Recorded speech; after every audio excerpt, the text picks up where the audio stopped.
والذین آمنوا بالصالحات أولئک اصحاب الجنة هم فیہا خالدون وَإِذْ أَخَذْنَا مِيثَاقَ بَنِي إِسْرَائِيلَ لَا تَعْبُدُونَ إِلَّا اللَّهَ وَبِالْوَالِدَيْنِ إِحْسَانًا وَذِي الْقُرْبَى وَالْيَتَامَى وَالْمَسَاكِينِ وَقُولُوا لِلنَّاسِ حُسْنًا وَأَقِيمُوا الصَّلَاةَ وَآتُوا الزَّكَاةَ ثُمَّ تَوَلَّيْتُمْ إِلَّا قَلِيلًا مِّنكُمْ وَأَنتُم مُّعْرِضُونَ۔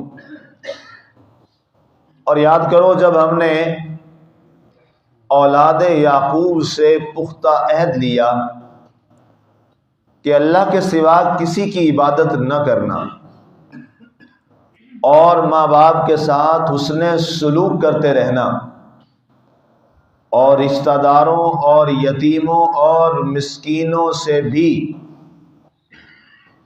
اور اچھا انہیں ہی کہنا جو محبت والے ہوں، اور نماز قائم رکھتے رہنا اور زکوٰۃ ادا کرنا، پھر تم سے تھوڑے سے لوگوں کے سوا سب ان چیزوں سے پھر گئے اور تم ہو ہی پھرنے والے۔ سامعین، آج ہماری سورہ البقرہ کی آیت مبارکہ نمبر 83 کی تلاوت و ترجمہ کا شرف نصیب ہوا۔ کل ہمارا رکوع جہاں مکمل ہوا تھا آیت مبارکہ نمبر 82 پر، اس میں یہ بتایا گیا کہ جو ایمان لائے اور عمل صالح کیے یہی لوگ ہیں جو جنتی ہیں اور وہ اس میں ہمیشہ رہیں گے۔ اب یہاں آیت مبارکہ نمبر 83 سے نیا رکوع شروع ہو رہا ہے، اور آیت مبارکہ نمبر 83 میں رب ذوالجلال نے اپنے محبوب کو یاد کروایا۔ اے محبوب صلی اللہ علیہ وسلم، آپ یاد کیجئے اِذْ أَخَذْنَا مِيثَاقَ بَنِي إِسْرَائِیل، کہ جب ہم نے بنی اسرائیل والوں سے ایک مضبوط وعدہ لیا تھا، ایک عہد لیا تھا۔ اب ظاہر ہے یہ فرما دینا کہ مضبوط عہد لیا تھا، میثاق، اس سے مراد یہ ہے کہ یہ والا عہد جو لیا اللہ تعالیٰ نے بنی اسرائیل سے، اس میں سے عہد جو لیے گئے سب پر عمل کرنا فرض عین ہے، اور یہ سارے فرائض ہیں جس کے بغیر انسان زندگی نہیں گزار سکتا اسلام اور دین کے مطابق۔ نمبر 1، پہلا فرض کیا ہے؟ پہلی چیز نمبر 1، اب یہ بنی اسرائیل کے لیے بھی ہے اور ہمارے لیے بھی ہے۔ یہ والی آیت مبارکہ جو ہے یہ براہ راست خطاب تو بنی اسرائیل کو کیا جا رہا ہے، مخاطب بنی اسرائیل کے لوگ ہیں، اولاد یعقوب علیہ السلام ہے، لیکن ہم سارے کے سارے قرآن پڑھنے والے مسلمان بھی اس کے مخاطب ہیں بالواسطہ۔ پہلی چیز نمبر فرمایا 1، لا تعبدون الا اللہ، اللہ کے سوا کسی کی عبادت مت کرنا۔ توحید خالص، اللہ اور اللہ کے لیے ہی بس۔ پھر اس پر جمعہ میں تفصیل سے میں نے بات کی، احباب وہاں جو موجود تھے انہیں وہ ریمائنڈر ہو جائے گا کہ توحید کیا ہے۔ اللہ کے سوا کسی کی عبادت نہ کرنا، یہ عبادت کیا ہے؟ یہ مت سوچئے گا کہ عبادت جو ہے وہ محض چند ایک چیزوں کا نام عبادت ہے۔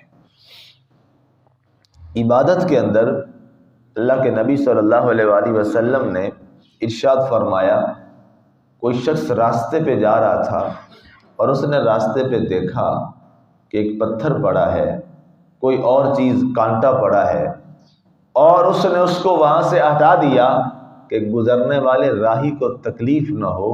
اللہ کے رسول صلی اللہ علیہ وسلم نے فرمایا اس نے اللہ کی بارگاہ میں صدقہ کیا ہے۔ یہ ہمارے دین کا حسن ہے۔ اور صدقہ بتائیے عبادت ہے یا نہیں؟ بہت بڑی عبادت ہے، بہت بڑی عبادت ہے اللہ کے ہاں۔ اب بندہ مسلم کا معاملہ بڑا عجیب ہے۔ عجبا لامر المومن، مومن کا معاملہ بڑا عجیب ہے اور بڑا خوبصورت ہے۔ عجب جو ہے نا عربی زبان میں خوبصورتی کے لیے آتا ہے۔ کیا عجب معاملہ ہے بندہ مومن کا؟ اللہ کے نبی صلی اللہ علیہ وسلم فرماتے ہیں کہ اسے ہر عمل پر جو وہ اللہ اور اللہ کے رسول کی رضا کے لیے کرتا ہے وہ اس کے لیے عبادت بن جاتی ہے۔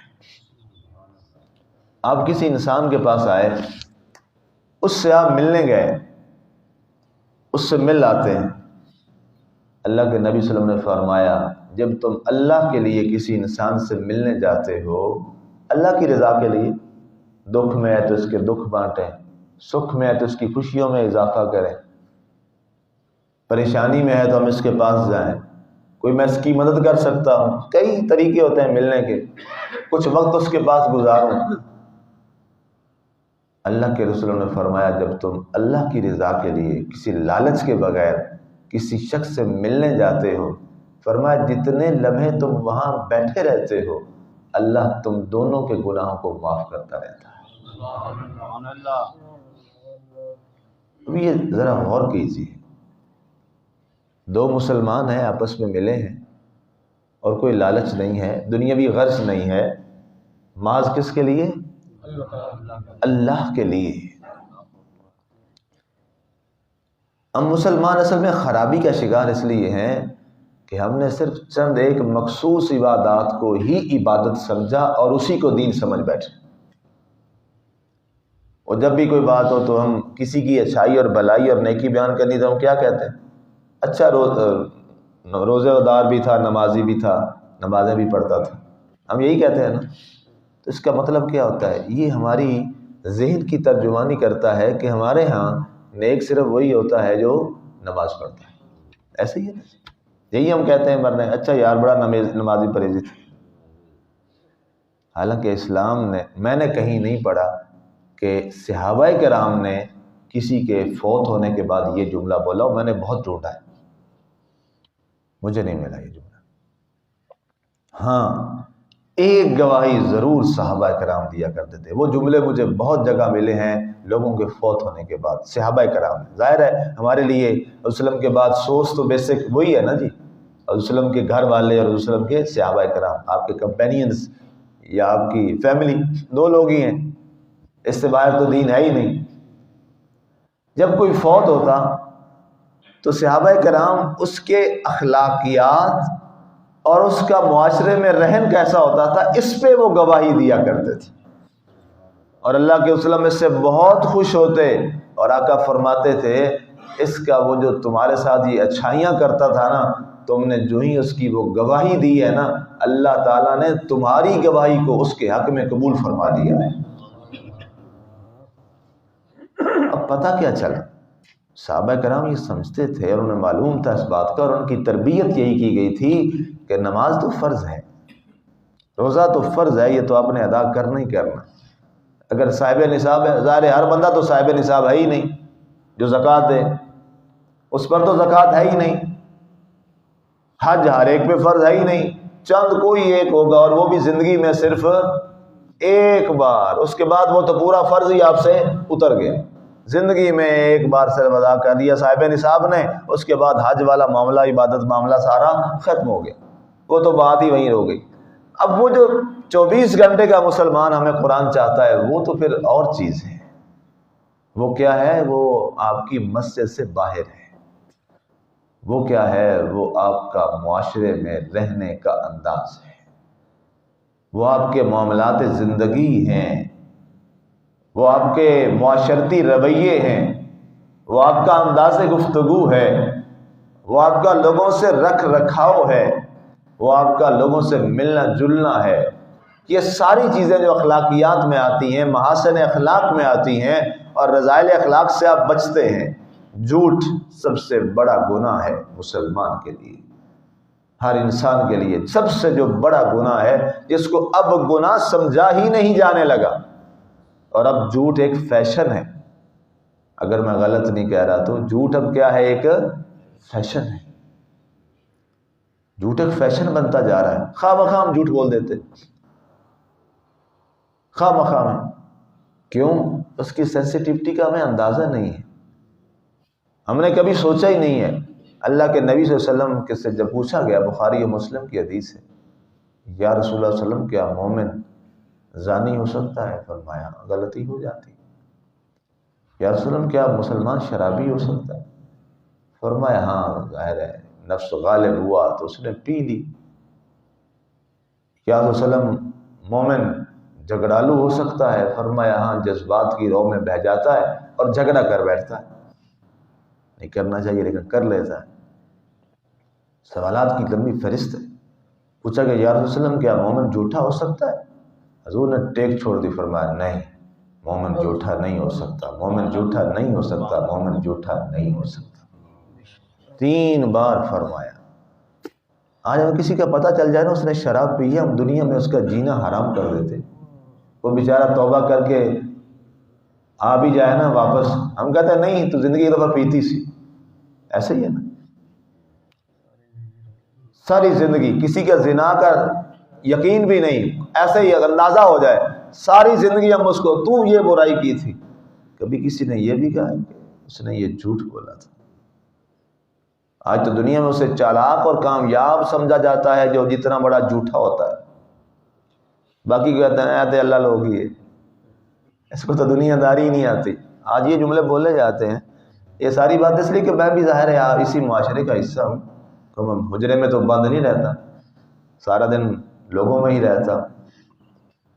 ہمیں لوگ اللہ لوگ کہتے ہیں، سیدھے سادے یہ لوگ ہیں، انہیں پتہ ہی نہیں، سچ بولنے والے سیدھے سادے ہوتے ہیں اور انہیں دنیا داری نہیں آتی۔ اور آج دنیا داری اور سیاںا وہی ہوتا ہے جو بڑا سب سے مکار اور جھوٹا شخص ہے۔ اور آپ کے اور میرے رسول کیا فرما رہے ہیں؟ مومن میں ساری برائیاں ہو سکتی ہیں لیکن مومن کبھی جھوٹا نہیں ہو سکتا۔ اب آپ اندازہ کیجیے اور مومنین کی فہرست بتائیے، آپ کو اندازہ ہو جائے گا کہ صفحہ خالی رہنا سوائے ایک آدھے کہ آج کیا ہمارا نظام چل رہا ہے۔ اب یہ لا تعبدون الا اللہ، اللہ کے سوا کسی کی عبادت نہیں کرنی۔ اور جب انسان اپنی خواہشات کے پیچھے چل کے جھوٹ بولتا ہے تو اس کا کیا مطلب ہے؟ اس نے کس کی پیروی کی ہے؟ اپنی خواہش کی پیروی کی ہے۔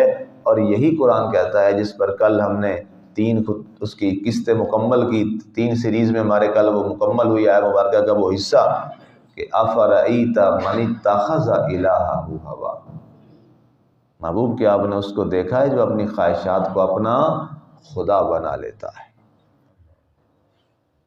اب یہ اتنا سخت مرحلہ ہے۔ اللہ کے سوا کسی کی عبادت، صرف یہ نہیں کہ سجدہ اللہ کے سوا کسی کو نہیں کرنا، ہر معاملے میں معبود ہمارا کون رہے؟ اللہ رہے، ہر معاملے میں۔ دوسری چیز وَبِالْوَالِدَيْنِ إِحْسَانًا، اللہ نے اپنی توحید کے بعد اس کا ذکر کیا ہے، وہ والدین ہیں۔ آپ اس سے اندازہ لگائیں کہ والدین کے ساتھ بلائی کا کتنا بڑا درجہ ہوگا۔ اللہ نے اپنی توحید کے بعد کس کا ذکر کیا ہے؟ والدین کے ساتھ بلائی کا۔ فرمایا والدین کے ساتھ بلائی کرنا، اے بنی اسرائیل، اے امت محمدی صلی اللہ علیہ وآلہ وسلم۔ اور یہاں پہ وہ حدیث اگر بیان نہ کی جائے تو بد دیانتی ہوگی۔ اللہ کے نبی صلی اللہ علیہ وسلم نے فرمایا جو کائنات کے نبی ہیں، رسول ہیں، امام الانبیاء ہیں، امام الرسل ہیں، آپ نے فرمایا میرا جی چاہتا ہے میں اللہ کی نماز پڑھ رہا ہوں، میں نماز میں ہوں اور میری ماں مجھے آواز دے محمد، میں نماز چھوڑ کر پہلے اپنی ماں کی جا کے بات سن۔ اللہ اکبر، اللہ اکبر، اللہ اکبر۔ کتنا بڑا فرمان عالی شان ہے میرے نبی کا۔ میں نماز میں کھڑا ہوں اور نماز کون پڑھ رہے ہیں؟ اللہ اکبر، کائنات کے سب سے بڑے رسول محبوب خدا صلی اللہ علیہ وسلم، اور آپ فرما رہے ہیں میری ماں مجھے آواز لگائے محمد صلی اللہ علیہ وسلم، تو میں نماز توڑ دوں، نماز توڑ دوں اور نماز توڑ کے فوراً پہلے ماں کی بات سنوں، جی امی جی میں حاضر ہو گیا۔ یہ ہے ماں باپ کے ساتھ احسان اور بھلائی۔ اور آج کوئی شخص ماں اور باپ کو رولا کے سجدے کرے اور تہجدیں پڑھے، اس کے منہ پہ دے ماری جائے گی۔ پتہ نہیں وہ کس رب کی عبادت کر رہا ہے، جس رب کو وحدہ لا شریک کہتے ہیں اس کی عبادت تو وہ ہے نہیں، کیونکہ اس کا محبوب یہ فرما رہا ہے کہ میں نماز قربان کر دوں ماں کی آواز پر، ایسا ہی ہے نا؟ اس کا دوسرا مفہوم یہی بنتا ہے کہ میں نماز کو قربان کر دوں کس کی آواز پر؟ ماں کی آواز پر۔ اور یہاں بیٹا بھی کوئی اور بیٹا نہیں ہے، بیٹا خود وہ ہے جس کا کلمہ ماں نے پڑھنا ہے، اللہ اکبر اللہ اکبر، وہ رسول ہے۔ تو ہم تو کسی حساب میں بھی نہیں ہیں۔ انسان دنیا کے جس بڑے مرتبے پہ پہنچ جائے، اور کائنات میں نبوت سے بڑا مرتبہ کوئی نہیں ہے، نبوت سے بڑا ڈیزگنیشن کوئی نہیں ہے اس کائنات کے اندر، اس سے بڑا پروٹوکول کائنات میں کسی کا نہیں ہے۔ وہ جو اللہ کا رسول ہے، نبی ہے، اس کا اتنا بڑا منصب ہے، لیکن اس کا منصب بھی سرنگوں ہو گیا کس کے سامنے؟ ماں کے سامنے۔ یہ ہے ماں اور باپ، قرآن نے والدین کا لفظ رکھا ہے، ماں اور باپ دونوں کا یہ درجہ ہے۔ وَبِالْوَالِدَيْنِ إِحْسَانًا، اپنے والدین کے ساتھ ہمیشہ کیا کرو؟ احسان اور بھلائی ہی کرو۔ اس پر امام بخاری نے اتنی حدیثیں لکھی، محدثین نے اتنی حدیثیں جمع کی، ایک میں کہتا ہوں بندہ سارا دن بیٹھا رہے اور حدیثیں بیان کرتا رہے ماں باپ کے ساتھ بھلائی اور احسان کی، دن ختم ہو جائیں گے، وہ اقوال اور آیتیں ختم نہیں ہوں گی، اس کی تفسیر نہیں ختم۔ آج والدین کے ساتھ کیا ایسا وہ مقام انہیں ملا ہے؟ Old house. انگریزوں میں تو سنے تھے، مسلمانوں کے ہاں تو نہیں ہوتے نا، مسلمانوں کے ہاں تو یہ جنت ہوتی تھی، اور ہم نے تو وہ لمحہ بھی دیکھا ہے اسی ملک میں، اسی معاشرے میں، اسی پنجاب میں، کہ جب بٹوارے ہوتے تھے تو اس بات پہ جناب لوگ کرے ڈالتے تھے کہ ماں میرے پاس آئے گی، وہ کہتا تھا نہیں ماں میرے ساتھ رہے گی۔ ہم نے تو اس ماحول کو بھی دیکھا۔ مجھے یاد ہے میں کوئی 8 سال کے 7 سال کا تھا، تو میری دادی امی، ظاہر ہے میں انہی کے ساتھ رہتا تھا، تو ایک میرا تایا تھا اور ایک میرے والے، 2 بھائی تھے، تو کئی ہفتے تک بحث رہی کہ ماں جی میرے ساتھ رہیں گی یا وہ ماں جی میرے ساتھ رہیں گی۔ اینڈ پہ ماں جی کو پورا ملا، میری دادی امی کا، تو میں تو ماں ہی کہتا تھا چونکہ مجھے پالا ہی انہوں نے، انہی کے ساتھ رہا، شروع سے لے لیا والدہ سے بس۔ تو ماں جی نے کہا میں چھوٹے بیٹے کے ساتھ رہوں گی، چلو چھوٹا ہے۔ مقصد کیا ہے؟ ایک یہ بھی ماحول تھا اور ہم بڑا ایسا دیکھتے تھے، ایک وہ وقت بھی تھا کہ جب ماں کی یہ عزت اور باپ کی یہ عزت ہوتی تھی۔ اور آج کیا ہے؟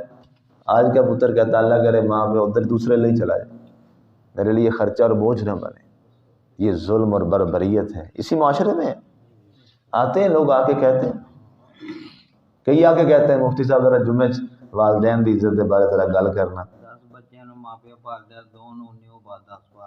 اب یہ کیا ہے؟ یہ دوری ہے رحمت سے۔ ایک صحابی آ کے عرض کرتے ہیں یا رسول اللہ میں نے اپنی ماں کو کندھوں پہ اٹھا کے حج کروایا ہے۔ حج کرنا کتنا مشکل ہوتا ہے، بندہ خود نہیں ادا کر سکتا، بس ہو جاتی، اتنے اس کے اراکین ہیں، اتنے اس کے مناسک ہیں۔ یا رسول اللہ میں نے اپنی ماں کو کندھوں پہ بٹھا کے سارا حج کروایا ہے، کیا میں نے اس کی خدمت کا حق ادا کر دیا؟ آقا کریم علیہ السلام نے فرمایا ابھی تو نے ایک رات کے ایک لمحے کا حق ادا نہیں کیا، جب تو نے بستر کو گیلا کر دیا تھا، گیلے پہ خود سو گئی، تجھے خشک جگہ پہ ڈال دیا تھا۔ تو ساری زندگی کے حق ادا کرنے کے پیچھے چلا ہوا۔ حضور صلی اللہ علیہ وسلم نے جہاد کی آواز لگائی کہ آؤ جہاد کے لیے، سارے لوگ آ گئے، صحابی آ گئے۔ حضور صلی اللہ علیہ وسلم کو معلوم تھا، فرمایا تیری ماں بوڑھی نہیں ہے؟ جی اسلم میری ماں والدہ بوڑھی ہے، میں چل تو اس کی خدمت کر۔ جہاد جیسا عمل، اتنا بڑا عمل، آقا میں جہاد میں آپ کے ساتھ جانا چاہتا ہوں، میرا شوق ہے۔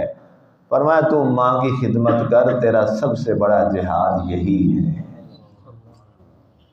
وَبِالْوَالِدَيْنِ إِحْسَانًا، والدین کے ساتھ ہمیشہ بھلائی کرو، فوت ہو جائیں تو پھر بھی بھلائی کرو۔ فوت ہونے کے بعد بھلائی کیا ہے؟ ایسے نیک عمل کرو جو انہیں صدقہ جاریہ کے طور پہ پہنچے، ان کے لیے خیر کے عمل کرو، قرآن کی تلاوت کرو، اچھائی کرو۔ حدیث رسول صلی اللہ علیہ وسلم ہے، آقا نے فرمایا تمہارے اچھے عمل سے تمہارے والدین کو بتایا جاتا ہے اور ان کی روحیں خوش ہوتی ہیں، اور جب تم برا کرتے ہو اس سے وہ رنجیدہ ہوتے ہیں۔ گویا برا عمل کرنا جیسے دنیا میں ماں باپ کو تکلیف ہوتی ہے، وہ قبر میں بھی دکھیارے ہو جاتے ہیں۔ کم از کم ماں اور باپ کو قبر میں تو سکھ کا ہمیں سانس دینا چاہیے۔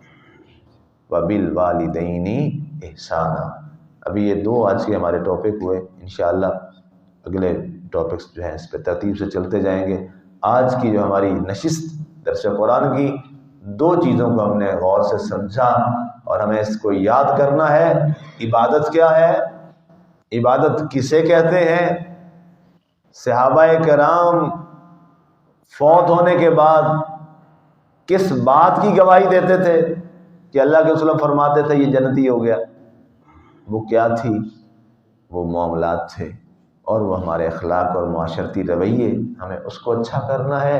اور دوسرا، ہمیں والدین کے ساتھ ہمیشہ بھلائی کرنا ہے، زندہ ہیں تب بھی، دنیا سے رخصت ہو جائیں تب بھی۔ اللہ ہمیں ہمیشہ ان کے ساتھ بھلائی کرنے کی توفیق نصیب فرمائے، آمین۔ وما علینا الا البلاغ۔